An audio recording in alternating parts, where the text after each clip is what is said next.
राज्यातलं महायुती सरकार सत्तेत आल्यापासून हिंदू संस्कृतीच्या संवर्धनासाठी काम करतंय। गणेशोत्सव, गोपाळकाला यासारख्या सणांना महायुती सरकारच्या काळात पाठबळ मिळालं।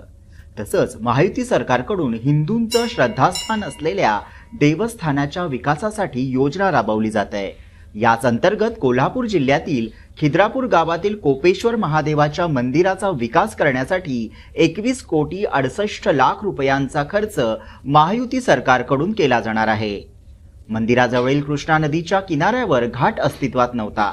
आता महायुती सरकारने मंजूर केलेल्या निधीतून नदीच्या किनाऱ्यावर नव्याने घाट उभारला जाणार आहे। तसेच मंदिराच्या संरक्षक भिंतींची दुरुस्तीही केली जाणार आहे।